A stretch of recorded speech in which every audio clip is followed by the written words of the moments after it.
Stoveleg Media, igniting conversation.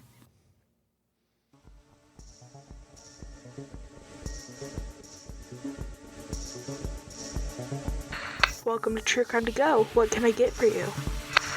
It's been a heavy week. Let's give me something non-violent, but still a felony. And if, I don't know, throw in a superhero. Let's mix it up. Pull up to the second window and we'll see you next crime. Welcome to True Crime to Go. I am John here with Jamie. Are these cold opens like the best thing we ever do? Like that was a really good one. I'm proud of you. And we don't, I didn't think about it till the music started. I think the spontaneity adds to it. So it's like Michael Scott. Sometimes I start sentences and have no idea where they're going. Yeah. And to be clear, even when they're bad, we leave them in because I don't think we've ever edited one out. YOLO, you know? Man, we've got a crazy one today, but guys, thank you so much for tuning in. I love these little true crime to goes where they're 10 minutes or less because there's just not enough content to make it a full episode. But man, we've got some good stuff on the horizon. We've got a lot of interviews that we're putting out each and every week. So thank you all. We love you. Jamie, what are we talking about, man? Yeah, we're going to talk about OG Spider-Man, Tobey Maguire. Yeah.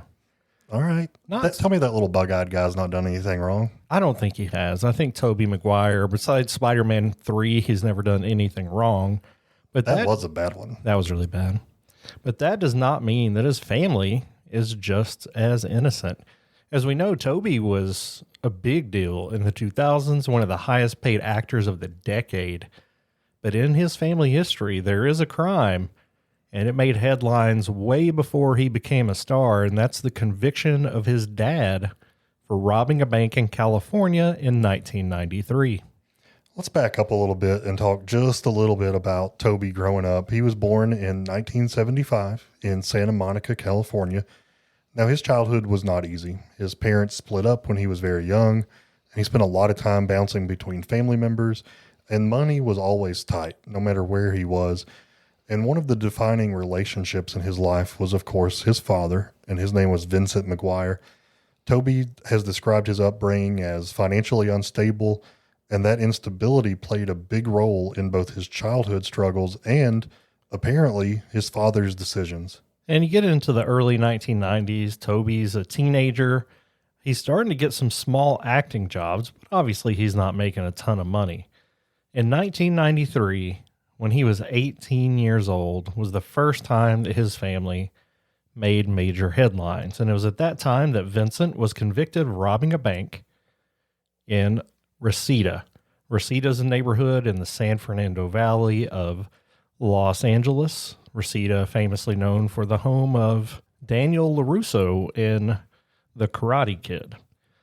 Details about the robbery are fairly sparse, but what we do know, confirmed by sources, is that Vincent was arrested, prosecuted, and convicted of robbing a bank.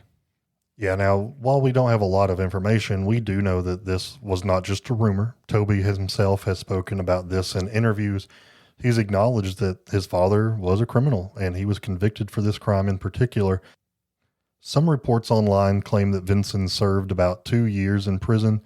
Others give different timelines, so I guess what's important to stress here is that we don't know the exact length of time of his sentence, but he was sentenced and definitely convicted of a bank robbery, which is, I don't know. And with that sentence, it was not armed robbery, or else the sentence would have been compounded quite a bit. And Tobey has been pretty open about this and the role that this played in his life. He was an adult. He was 18, but you have to think if you're trying to break into an industry that your dad being in headlines for robbing a bank is not something you're going to be excited about, right? It's not, but he didn't let his upbringing slow him down. I mean, he went on to be, like what you said, one of the highest paid actors of the 2000s. I don't really remember Tobey before Spider-Man. I mean, obviously he's been in stuff, but I don't remember it. I also didn't know the dude was like 10 years older than me, because I would have thought we were like the same age. Yeah, he looks young, and no offense, but we don't. Fair enough. Before Spider-Man, he was in some notable things. He was in an episode of General Hospital. He was in a little movie you may remember called Cats and Dogs. It was animated. I don't. But the biggest movie he was in before Spider-Man was Pleasantville with Reese Witherspoon. Yeah. I remember that. That was a good one. It really was. That was like when it would go black and white at times. Yeah. Tobey's never shied away from this. Like we've said, it's just an interesting part of his background. And like you said earlier, one of the rare Hollywood stories that is not just some kind of rumor, not some kind of crazy backstory. And as far as we know, his dad went on to live a normal life after that and didn't get convicted of any more bank robberies, at least. And it seemingly didn't have a negative impact on Tobey Maguire because his career skyrocketed after that. If his dad is completely rehabilitated, they should definitely do like a father-son bank heist movie. Oh, wow. A little tongue-in-cheek action. That'd be fun. I didn't know you were going to say movie. I was like, I thought you were going to say they should rob a bank together. No. With his Spidey fictional skills, crime. they'd never get caught. The Peter Tingle. Yeah. And John made a joke off the air before we started recording this that I didn't know he had a dad. I thought he lived with Aunt May and Uncle Ben. Uncle Ben, a police officer. Where was he during all of this? Right? I don't think he caught him. But yeah, this was an interesting little nugget that I stumbled upon online. So thought we would share this story. And wherever you're going, that usually these episodes are for commuting, between meetings, whatever you want to do while you're listening to this. We really appreciate it. And this has been yet another crime story in 10 minutes or less. Would you like crime with that?